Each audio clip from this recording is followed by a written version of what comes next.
Қайттан жиналып жатсыздар ма? Жаңағы видеоны сақтадым.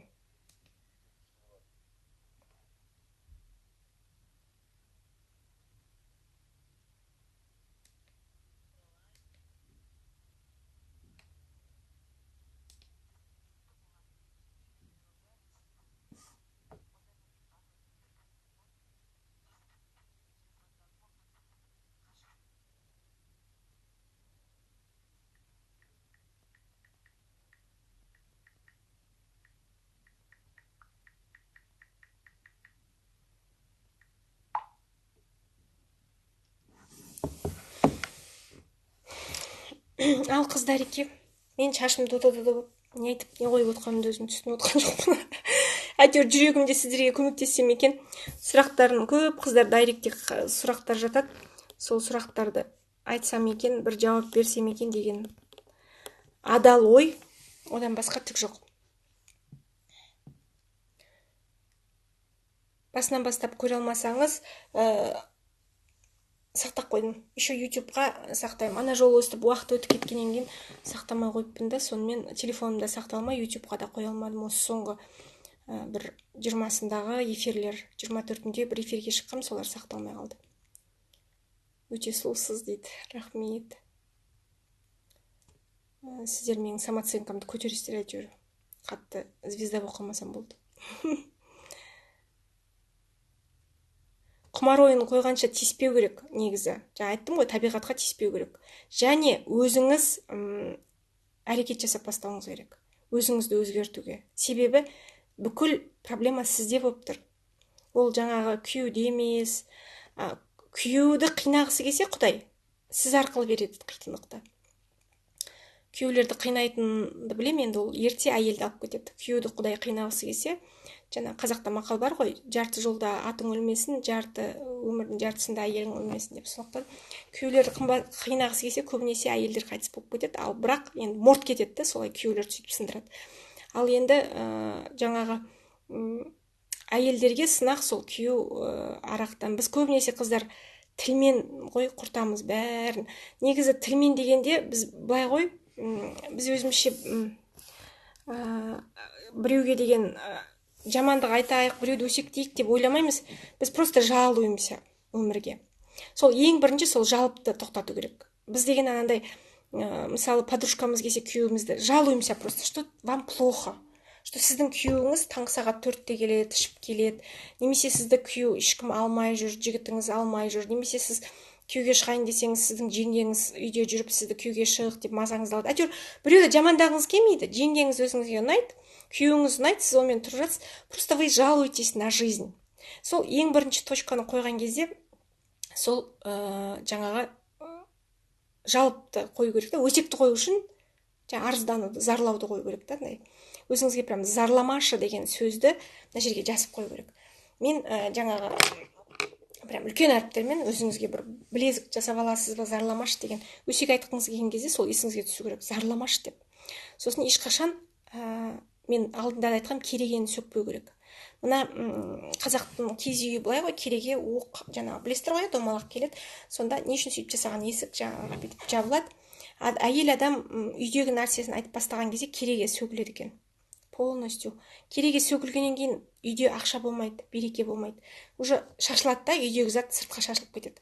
Сол үшін керегені сөкпеу керек та. Ең бірінші жаңа тілге ие болу керек. Біз сол тілімізге ие боламағаннан кейін ол это годами будет продолжаться. Бір күні күйеуіміз алқаш, баламыз ойын құмар, сондай болып кетеді. Сол көбінесе сол кереге сөгіліп кеткеннен кейін сондай проблемалар болады. Ол енді оның көп ойын құмарлық жайлы айтатын әңгімелерді мен семинарда айтам. Ақша төлеп келіңіздер, мені көріңіздер деп сөйтіп айтам. Содан кейін енді қазір глубокая ночь дейді ғой, сағат 12 болып қалды. Көп адамдар үлкен кісілер ұйықтап жатқан шығар. Айта берейін, мүмкін біреуге керек, біреуге керек емес болады. Көбінесе қыздар ғой мені тыңдайтын, ер адамдар жоқ. Негізі бүкіл проблема тамақпен татақта деп баяғыда бір апамыз айтатын. Сол секілді адамның бүкіл проблемасы сол екеуінде. Сол екеуін дұрыстап алса, өмірінде проблема болмайды. Тамақ адамның денесін өлтіреді. Мысалы, сіз тамақты көп жей берсеңіз, дұрыс жемесеңіз, семіресіз, шірейсіз, ірейсіз, асқазаныңыз гастрит, өкпеңіз, бүйрегіңіз, өтіңіз толады тамақтан ғой. Тамақ жемей, мысалы, әдемі бір қалыпта каша жеп, сондай правильно питаться етіп жүрсеңіз, сіз ешқашан ауырмайсыз. Ешқандай сізде проблема болмайды. Аурудан, секіріп мініп, секіріп түсіп, сондай әп-әдемі қалыпта бетіңіз жалтырап, сондай бір болып жүр. Су көп ішсеңіз, ерніңіз кеппейді, сондай бір әдемі қалыпта жүресіз. Ал енді жаңағы секс деген ол отношение. Мен жаман сөздермен айтып қойдым, сіздің есіңізде қалсын деп. Себебі өте жаман сөздер тез жатталып қалады. Балаға да тақпақ жаттатсаң жақтатамайсың, бірақ енді бір жаман сөз бір жерден естіп алса, соны тез жаттап алады. Сол секілді ғой, біздің миымыз сондай затты көп қабылдап алады. Сондықтан бір тамағыңызбен бір татағыңызды реттеп алсаңыз, бүкіл өмірдің проблемасы сода. Енді мені журналистер бұл сөзімді алып бір жерге жазып қоймаса болды. Содан қорқатын болдым ғой. Мен сізге енді өзім сіңілім секілді сондай бір шын көңіліммен нәрсемді айтып жатырмын. Оны қарапайым тілде, енді анайы тілде айтып жатырмын. Сонда отношение мен питание ғой, орысша айтқанда. Тамағыңызбен қарым-қатынасты жөндеп алсаңыз, қарым-қатынас это со всеми, с мамой, с мужем, с коллективом, сол жаңағы. Ал соның ішіндегі ең отношение, жаңа секс дедім ғой, сексуальный, сіздің партнеріңіз, күйеуіңіз. Сол адаммен қатынасыңызды жөндеп алсаңыз, мен алдыңғы эфирлерде де айтқам. Өмірдегі ең жаман выруливание, мен соны қатты миымда қалған. Выруливание плохих отношений в хорошее делает твою жизнь, не дейді андай, феерично счастливой. Сіздің өміріңізде ел таңданарлық жаңалықтар болады. Біз просто соны жасамаймыз да, только жалуемся, мен күйеуім жаман деп көп сөйлеп шаршап қалдым. Негізі маған күйеуім ұрысушы еді, сен сөйлегеннен шаршамайсың деп. Вроде бы мен де шаршайды екем. Так что енді сіздердің бір контакттарыңызды қосып алайын, сонымен немді айтайын, сонымен до свидания болайық, иә қыздар, себебі уже моя тыква корыта превращается в тыкву. Қасығыңыз бен кірпігіңіз әдемі болып тұр дейді. Я бүгін кірпік жасаттым, Қостанайға дайындалып жатырмын. Темекіні қалай қойындыруға болады дейді. Былай ғой, менің өзімнің екі жаман қасиетім бар. Темек тартпаймын, қорықпай қойыңыздар, темекіні үйрене алмай қойғым. Мен Рафаэлло Кампиттің көп жеймін, сосын моншаны жақсы көремін. Соны күйеуіме айтамын, мен осы екі нәрседен мен ажыратпашы деймін. Рафаэллоға да тоймаймын, моншаға да тоймаймын. Сондықтан адамның өзінің бір жаңағы несі болу керек та, жаман бір қасиеті болу керек. 100% адам идеальный болған кезде ол өліп қалады. Мысалы, мен айтамын, менің сондай бір жаман қасиеттерім болу керек, себебі мен ерте өліп қалғым келмейді. Андай адам тап-таза болғанда да өліп қалады. Біз айтамыз ғой, мысалы, бір адам қайтыс болса, ту жақсы адам еді, Құдайға да жақсы адамдар керек деп. Сол үшін Құдайға да жақсы адамдар керек. Сондықтан байқұс темекісін тартып жүре берсінші, оны қойдырып бірақ қойыңдар. Одан да сол ең жаман қасиеті сол темек тартқаны болсын. Соны чыдай салыңыз, сонда басқасы кетеді. Вспыльчивый муж қатынасты қалай жасаған дұрыс дейді. Вспыльчивый муж. Когда муж вспыльчивый? Когда жена энергетически ниже него. Ол жаңағы раздражать етеді да, что оның әйелі богиня емес, оның әйелі красавица емес. Когда күйеу қай кезде изменять етеді? Бірінші рет 3 несі бар дейді, Сати айтады. Бірінші, когда он импотент, изменять етпейді. Второе, когда он боится своей жены, әйелінен қорқса. Үшінші, әйелін жақсы көрсе дейді. Осы 3 нәрсе болса, күйеу ешқашан изменять етпейді дейді. Сосын күйеу ешқашан әйелге ұрыспайды дейді. Жаңа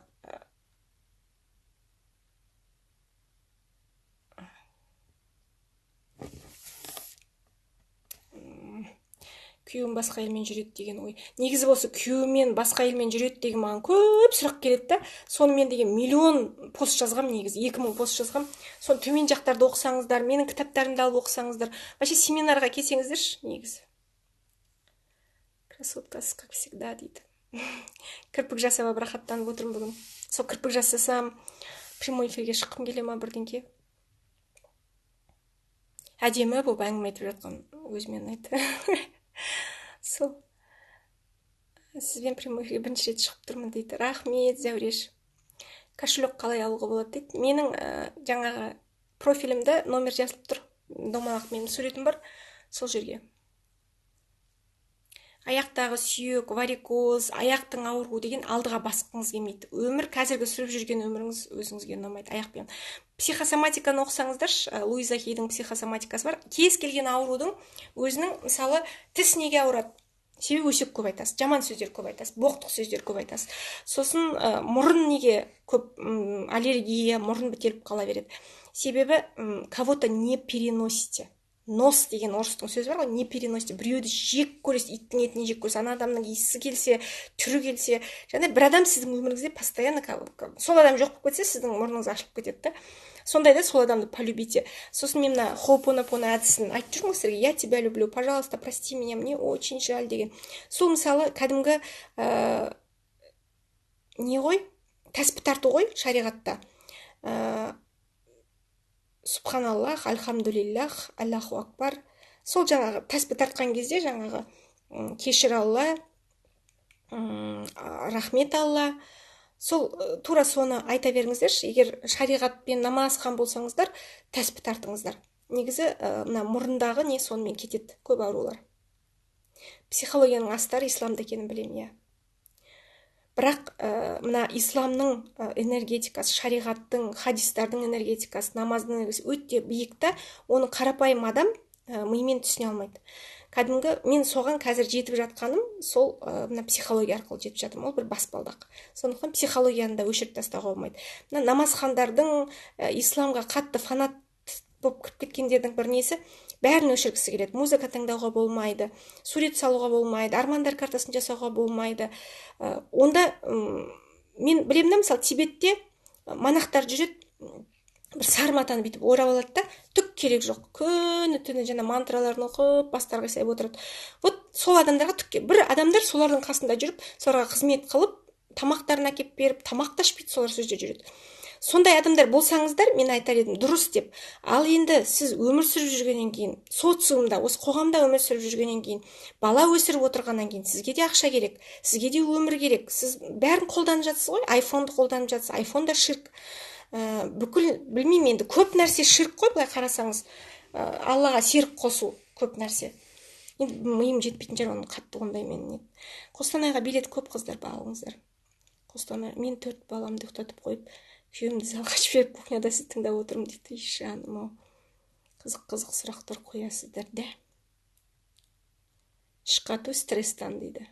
Ішқату ол запор, бұрынғыны жібермейсіз. Ол бір шетінен стресс, көп нәрсе стресстан, бірақ негізгі запор болған кезде бұрынғы нәрселерден құтылып өзіңізді үйретіңіз. Мысалы, киімдеріңізден. Кимей жүрген киімдеріңіз, арықтағым келген кезде, мына адам негізі өзінің затын бергісі келмейді ғой. Біз мен бақытты елде жүрген кезде бір передача бар, осы Құралайдың құпиясы, синдром, жаңа заттарды жинай, осындай кезде әшейінде ауыз жаппас, той дегенде өлең таппас. Жыным келеді өзіме осындай кезде, есіме түспей қалса. Мына айтыңыздаршы, не еді синдром Плюшкина, туф құдай. Заттардың бәрін жинай бересіз ғой, мысалы, арықтаған кезде мен ешқашан сақтамаймын. Ана жолы мысалы 25 көйлегімді таратсадым, ол мысалы елге көрсетіп жатқан. Ал мен қанша сіңілдеріме, қайын сіңілдеріме мына запор бола ма? Сразу өзіңіздің бір кимейтін заттарыңызды, қолданбайтын заттарыңызды жинамаңыз, шығарыңыз. Запор деген ол уже закупорка. Сізде бір нәрсенің бәрін жинағыңыз келеді, как будто сіз соның бәрімен бір өмір сүретіндей.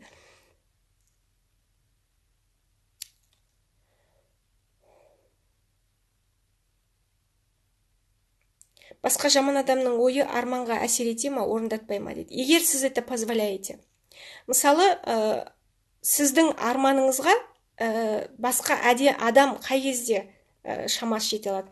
Егер сіз сөйтіп ойласаңыз, менің балама көз тиеді деп ойласаңыз, көз тиетін болады. Менің армандарыма мынау қол сұқып қойды десеңіз, сөйтіп ойлайтын болады.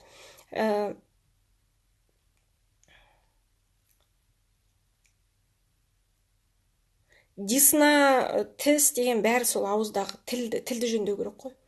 Ұшық шыққан, ауыз деген адамның выход, бір шетінен ол гейт дейді ғой. Аэропортта гейттер бар ғой, мысалы. Біздің Астанада, мысалы, 8 гейт бар деп жатады, мысалы, шығатын есіктерді айтады. Мына адамның гейті, аэропорттағы ауызы. Ауыздан не шығып жатады, сол нәрсе сол гейттерді жабу керек та кішкене. Мысалы аэропорттар славится тем, что оларда гейт көп. Мысалы Абу-Дабида, жаңағы Дубайда 500 гейт бар деп жатады, мысалы 7 этаж 9 этаж аэропорттар. Амстердамда оларда гейт көбейген сайын адамда аэропорттардың бағасы өседі. Считается самым лучшим. А наоборот, адамның мына гейттарды жабу керек дейді да, лишний гейттарды. Аффирмация айтқанда күйеуге шығу үшін бос жігіттің атын айтуға бола ма дейді. Болмайды. Аффирмация айтқан кезде олай айтпаңыз. Арманымдағы азаматты кездестірем. Жаңағыдай өзіңізге жақсы келетін аффирмацияны айтып жатсыңыз. Жаңағы сүйкімді келіншекпін, үлкен бір әдемі отбасының, текті отбасының әдемі келінімін, немесе мықты азаматтың асыл жарымын деген секілді. Себебі Құдай ол жігіттен де күштісін сізге беріп қоюы мүмкін.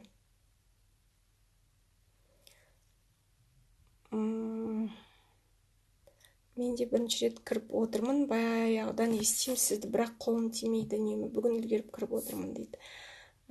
Сізге ұнады ма енді?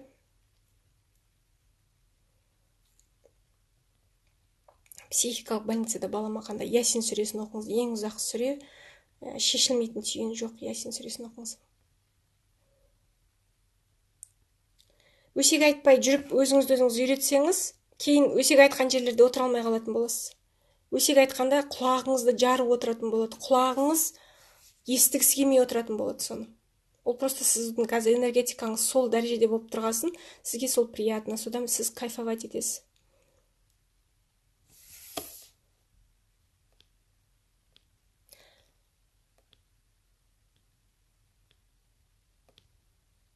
Балаға көп ұрсамын, айқайлаймын дейді. Бұл үлкен енді тақырып. Негізі, мысалы, қыз баланы папасы ұрып атса, әкесі жаман ғой, тура солай ұл баланы мамасы ұрмау керек. Мысалы, қызды ұрып әкесі жөндей алмайды. Қызды махаббатпен, басқаша тәрбиемен, қаталдықпен енді жаңағындай тыйым салу арқылы жасауға болады, бірақ ұрып емес. Тура солай ұлды да анасы ұру арқылы арадағы бір психологиялық бір нәзік жіп түзіп аласыз.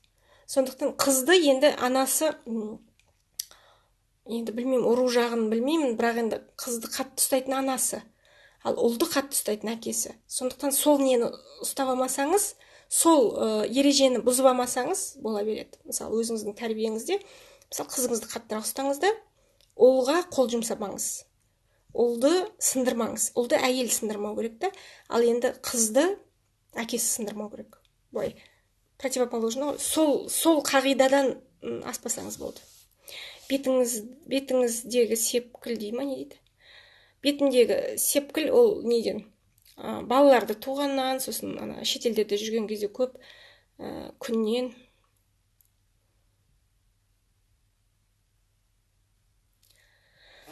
Балаңыздың көзі қасиет етеді дейді. Негізі жақсы врач тапсаңыз, мен білем, өте қатты қыли адамның көзі 100% көріп кеткен.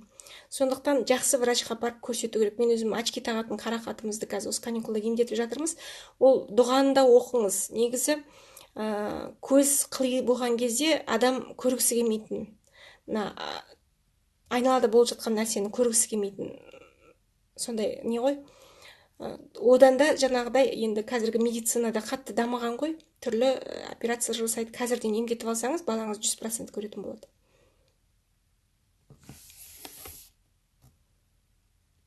Может, действительно у меня проблема, что у дочки не получается. Мен бағанадан бері соны айтып жатырмын. Если сізге жақын адамыңыздан страдание келсе, қызыңыздан, балаңыздан, дело не в дочке, дело в вас. Алатта, мысалы, мен балам алқаш дейді да, баласын бір жаңағы ағана, сараулие, бір бәле, молда, психолог, нарколог тасиды да жүреді. Бағанадан бері айтып жатқаным сол ғой. Если сізге қиындық туып тұрма, значит, в вас проблема.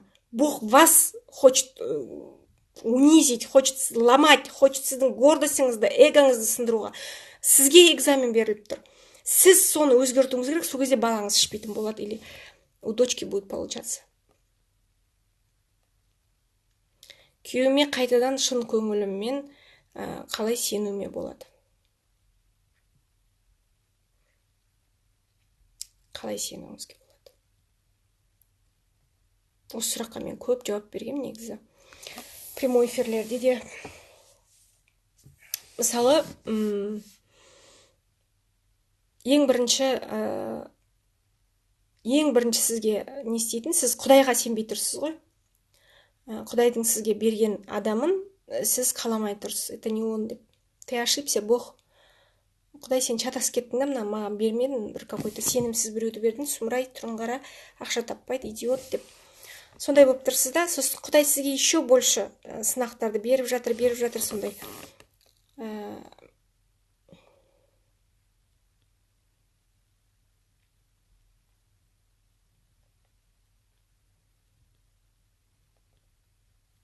Адам ақша шақыру туралы кішкене дейді. Семинарда айтам. Менің мамам ескі заттарымды астыма жинай береді. Мама жоқ кезде барлығын жауып жібергім келеді. Ақырындап жағып жіберіңіз.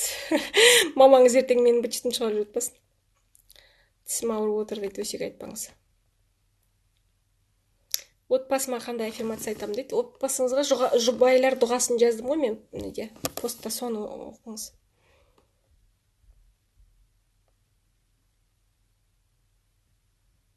Семейге келмейсіз ба дейді. Алланы 99 айтсам, өсектің дағым келмейді. Кітабымызды қайдан алуға болады дейді. Алматы қаласында, барлық қалаларда бар ғой, менде посттарын төмен қарай кішкене нетсеңіз, актуальдының ішінде де кітаптардың рекламасы тұр. Балалы болу үшін не істеу керек? Қанша көп сұрақ, сіздің қандай психологиялық ойларыңызға сенбейтін адамды қалай сендіруге болады?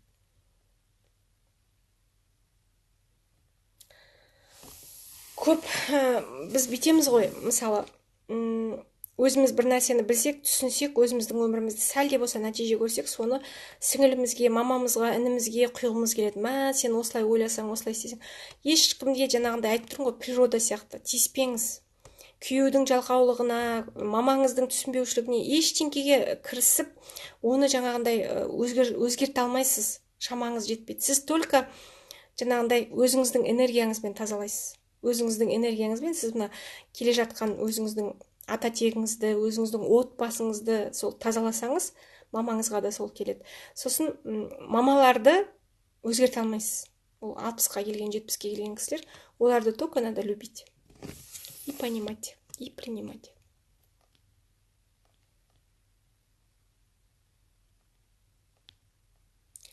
Көп жыламау үшін дейді. Не білгішсіз, сосын қалай деймін, түсінбедім. Енді көп жыламау үшін жылаған адамды Құдай жылата береді. Әрбір нәрсенің өзінің энергетикасы бар деп мен айтам. Ол қыздар мысалы жастыққа жатып құшақтап жылай берсеңіз, жастық әрдайым сізді қалап тұрады екен. Мені құшақтап жылап отыра берсе екен деп. Немесе жандай телефонның да магниті бар ғой, мысалы инстаграмда жата бересіз, уже ұйықтау керек, ертең жұмысқа, бірақ сіз әлі жатсыз. Сол секілді әрбір нәрсенің өзінің энергиясы бар дегенді мен қазір бағанадан бері 100 рет айттым. Бұл бір 20 жылдан кейін ғылыммен дәлелденетін нәрсе болады. Мына жастықтың да, мына үйдің де, мен әрдайым айтамын, баспананың өзінің энергетикасы бар. Баспанаңыз таза болсын, үйіңіз таза болсын деп айтатыным солай. Мен мысалы спальныйда ұрысқым келмейді күйеумен, ұрыспаймын да. Уже бірдеңке накаляться етіп жатса, жүгіріп барып кухняға барам. Кухняға барам да, ой, кухняда да. Себебі спальныйда бұл вообще энергетический, ментально тап-таза жер болу керек адам өмір сүру үшін. Бұл жерде менің армандар картам тұр. Бұл жерде менің түрлі жаңағыдай оқитын дұғаларым бар. Жаңағы бір нәрсені, мысалы, тап-таза қылып үйді генералит етіп жинап қойдыңыз, и балаңыз келді, балшықпен бүкіл үйдің төрге дейін шықты. Сіздің бүкіл жаңа қайтадан соның бәрін жасау керек болды, қайтадан кремді шығару керек, бәрін сол секілді ғой. Лучше ол таза тұрған дұрыс та, чем оны былғағанша. Сондықтан жаңағы әрдайым сол энергетиканы сақтауға тырысу керек. Әрбір нәрсенің өзінің энергетикасы, жастықтың да, сіздің ұстаған кесеңіздің де, сіздің үйдегі телефоныңыздың да өзінің энергетикасы бар. Прям телефонмен, даже мен енді біреулер айтса қуып кетеді дейтін шығар, телефонның өзінде енді айфонда бар ғой, мысалы 2 сағат инстаграмда отыру керек, 3 сағат мен өзіме лимиттер қойып қоямын. Сол 3 сағаттан асқан кезде ол шырылдайды, бітті. Мен уже бүгін инстаграмға кірмеймін ары қарай. Хоть қанша уақыт болса да мен уже кірмеймін. Содан кейін жаңағы телефонның магнитін отталкивать етіп үйрену керек та, кәдімгідей өзіңді нацелен тұрғызып шығарып. Ал енді қымбатты менің заикание не істеймін деп бір сұрақтар келіп жатыр, түрлі сұрақтар. Заикание деген қатты қорқыныш. Сіз іште болған кезде 9 айдың ішінде қатты қорыққансыз, бірдеңкеге қатты стресс алғансыз, немесе бала туылғаннан кейін өзі стресс алған. Енді оның бәрі кәдімгі психология. Мен осы психологияны жақсы көретінім сол ғой. Бүкіл патологияны, бүкіл нәрсенің бәрін осы алып тастайтын осы психология. Негізі бағана бүгінгі тақырып сол, жаңағы секс и отношения дедім ба, не дедім? Секс и питаниені дұрыстап алсаңыздар, сонда сіздің денсаулығыңыз күшті болады. Мысалы, отношения сіздің жаныңызды қинайды, ал тамақ сіздің тәніңізді қинайды. Сол екеуін түсініп алыңыз. Тамақты аз ішсеңіз, сіздің тәніңіз жақсы болады. Мысалы, пайғамбарымыз да айтқан, 1/3 тамаққа, 1/3 ауаға, 1/3 бос қылып қалдыр деп. Сол секілді отношениянды жанды ауыртатын сол отношения. Күйеу, бала, келін деген секілді. Сондықтан отношенияны дұрыстайтын нәрсе бұл психология, маған ұнайтын нәрсе. Ал енді жаттым жан алла, тұрғыза көр иншалла, тұрар толмас күн болса, лә иләһи илlallah. Алла тағалам сіздердің осы жәудіреп қарап отырған 1,5 сағаттай, 2 сағаттай болған уақыттағы зейіндеріңізді ашып, менің сөзім арқылы өмірлеріңізге мән кіріп, сән кіріп, бір отбасын сақтап қалсам да, өмірге босқа сүрмегенім, бір адамның өмірін жақсы жаққа өзгертсем де, ол маған үлкен сауап деп ойлаймын. Сіздердің балаларыңыздың алдынан тек қана жақсы адамдар кездессін. Балаларымыз өсе берсін, өне берсін, жолдары бола берсін. Үй сұрағаныңызға Құдай үй берсін, күй сұрағаныңызға күй берсін, ауруыңызға ем сұрағанға шипа берсін Аллам. Осы түннен түгел шығайық, аман шығайық, жастарымыз ұзақ болсын, дені қарнымыз сау болсын, барлық тілеген тілектеріңіз қабыл болсын. Жігіттеріңіз сізді өте қатты жақсы көрсін. Ал енді жігіттерге тілейтінім, әйелдеріңіз сіздерді де жақсы көрсін. Қайырлы түн.